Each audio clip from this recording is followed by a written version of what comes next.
Sherry Timian came up with the idea of a Thanksgiving feast way back in 1982, the same year she started teaching at Messiah. For the past 25 years, Mrs. Timian has used her specially designed program to exhibit for her pre-kindergartners the true meaning of blessings, sharing, and giving. The process begins with a trip to the supermarket. You guys want to see who works with all the fruits and vegetables? The kids from Messiah had the recipe for the famous turkey stew, and they were on a mission. Oh, look, there's our other friends. They're doing their shopping for Thanksgiving. Let's go find your bananas. Okay, which one would you like? That one? Okay. I bought some celery and carrots, and they gave me some snacks at the grocery store, and I just felt really special. We've been talking about blessings, food, sharing, and giving, and all of that works together so that we can remember how thankful we should be for all the good gifts given to us. Right there.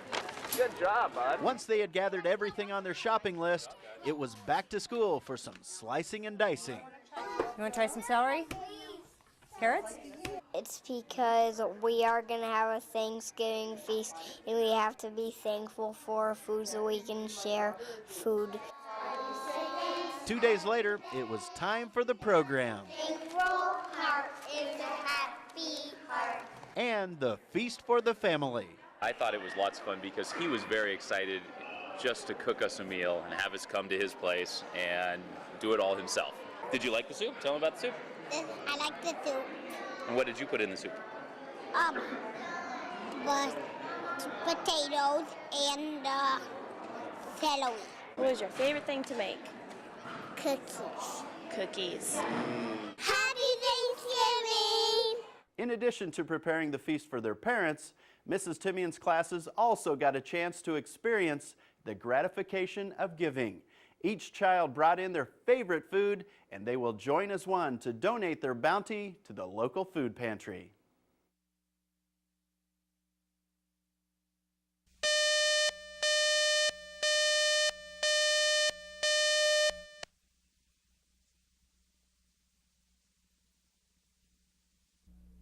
You know, it's like one big family, and that's what I want it to be, you know. In many ways, Bo Pelini looked to have it all figured out. But when it came to introducing his new staff, Pelini was admittedly vague. I have some in mind, and it could be a mix of Nebraska old and Nebraska new. I thought there was enough good guys here, and I didn't want to reinvent the wheel if it wasn't broken. I think there probably will be some changes to the offense, but I like the people that are there, some of them. And so I think that we have a chance here, if we make good decisions, to put together a really good staff, because when you bring the whole staff with you, sometimes you bring a few folks that aren't quite as strong, and this way you have a chance to really select strong people all across the board, and I think that's what Bo's going to try to do. Many of the current players have built relationships with the existing staff that they would like to see maintained. Coach Gilmore, you know, I've worked with him every day for the past couple of years. I like him a lot. I think he's a hard worker and a good coach. You know, there's a lot of guys. You know, I wish they could all stay. That's probably not going to happen, but there is a good chance that a Bo Pelini-led staff will be impressive.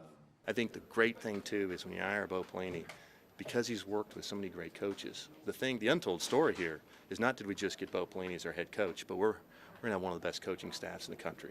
And that coaching staff may include Sean Watson. Watson taking on a much bigger role since the departure of Bill Callahan as he joined Tom Osborne on a recruiting visit last week. And you can't forget about Bo's fellow assistants from the 03 Nebraska team. They may be looking to rejoin the Husker family as well. I'm Lance Schwartz, 1011 Sports.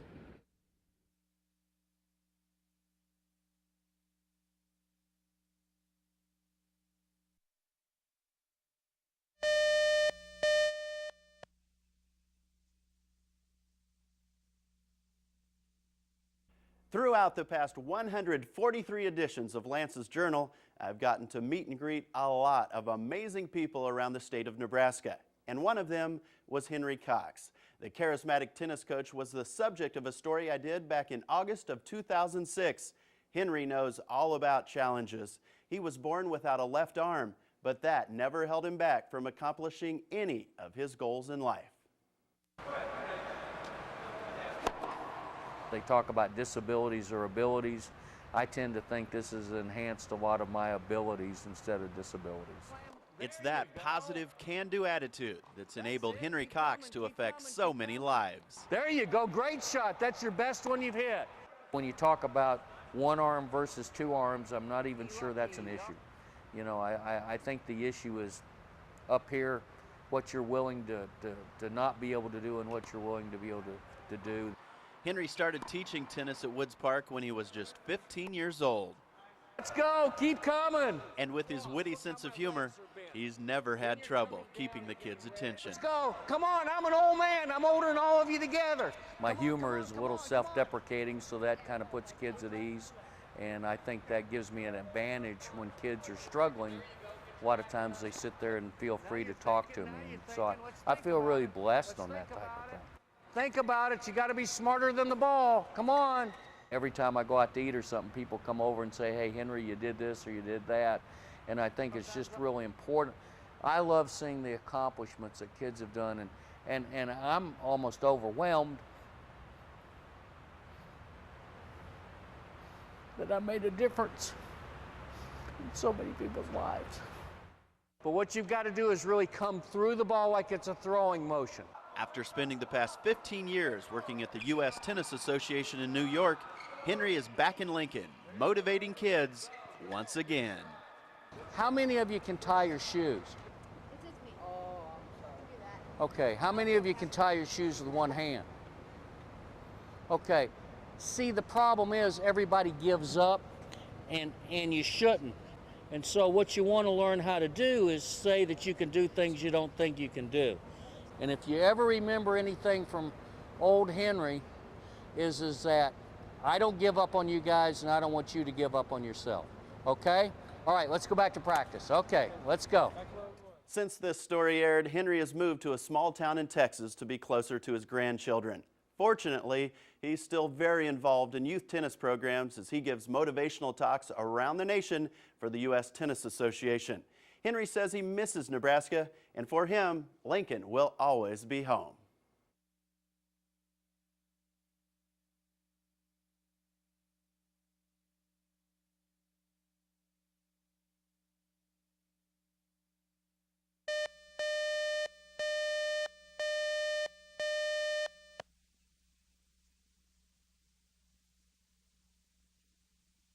Darryl Bauer has got to be one of the only people I know that is looking forward to a nice, long, cold winter. You see, for Darryl, the best kind of lake is a frozen lake. He learned that from his dad, and he passed it on to his son. 3 years ago, I had the opportunity to join the Bauer boys in Eagle as they were doing what they do best.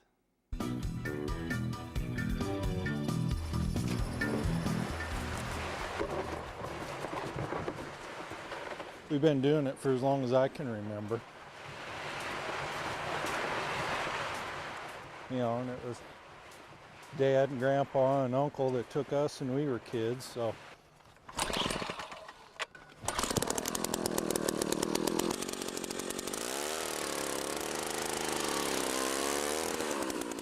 It's fun, whether you're a beginner or first-time fisherman or been at it forever. It's just fun to watch that bobber go down. Oh, it's always a good feeling. I don't care if it's the first one or the last one. It's fun to come out here with my grandpa and my dad, learn how to fish, and maybe catch more fish than they do. Fishing's been I guess a hobby of mine for 60-some years, so just naturally you'd pass it on and try and teach it to your kids and just enjoy it. Meantime, I gotta land a fish over here. Maybe cold, but a little bit of preparation and equipment, and you can enjoy it, and I can't think of anything better you could do and be together.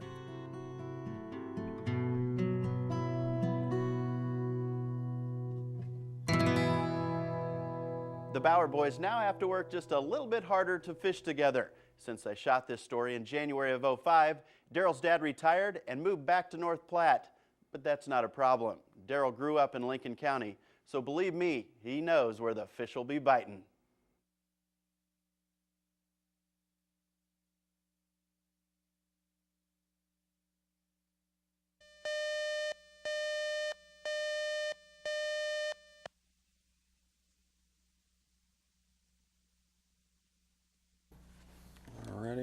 Adam Sellers makes a living out of checking for toxic air. And right now, when your furnace starts up, it's always going to start up high carbon monoxide, and then it's going to back itself back down as we're checking right here. If you find yourself suffering from headaches and nausea, it may be the result of carbon monoxide poisoning.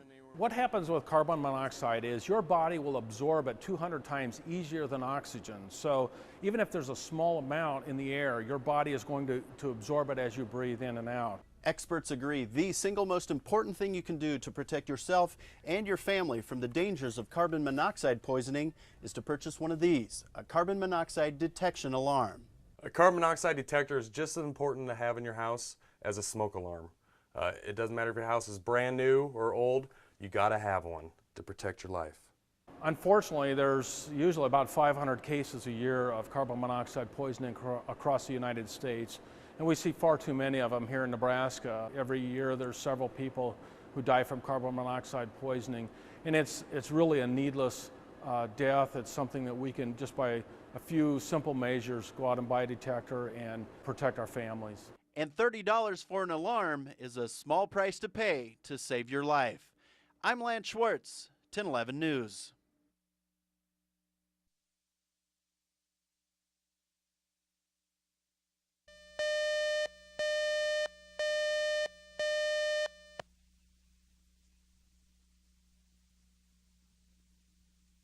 In your wildest dreams, could you ever imagine flying up to the top of North America, hopping on a bike, and riding to the tip of South America? Matt Baumeister could. The lifelong Lincolnite hadn't even ridden a bike for 8 years, but he recently received a degree from UNL in geography, so he decided to give himself the ultimate graduation gift, a 16,000-mile, year-and-a-half trip that will take him from Alaska to Argentina. 5,000 miles so far, I haven't had too many troubles. With about a third of his expedition complete, Matt Baumeister describes his trip thus far as Absolutely fantastic. 100% fantastic. We've crossed the mountains and the desert and along the coast. Baumeister and his riding partner have made it a point to slow down sometimes and enjoy the journey. If we like someplace, we'll try to stick around and hang out and meet people, and that's been the best part of the trip so far, the people that we've been meeting. This excursion will likely cost the Lincoln East grad about $13,000. I will probably come back completely 100% broke, but an experience like this, you know, it'd be worth 10 times the amount of money that I spent on whatever that amount will be at the end. One way the 29-year-old has cut back on cost is only staying in a motel twice in his first 140 days on the road. We've slept in people's backyards and in people's houses, state parks, city parks, terminals, you name it. It's been interesting. 60 miles a day can take a toll on your body and your mind. And I knew I'd be up against like a 3-day climb. And that'll make you go crazy if you think about it. But if you keep riding, you know, if you just keep riding, you'll get there eventually. For Matt, it's all about the challenge. This is so ludicrous that it's just crazy enough where there is doubt whether I will be able to finish. But I know myself, and I know it'll take a lot for me to quit. Baumeister hopes to reach his final destination by Christmas. I'm really looking forward to that day, and I'm going to push as hard as I can to get there.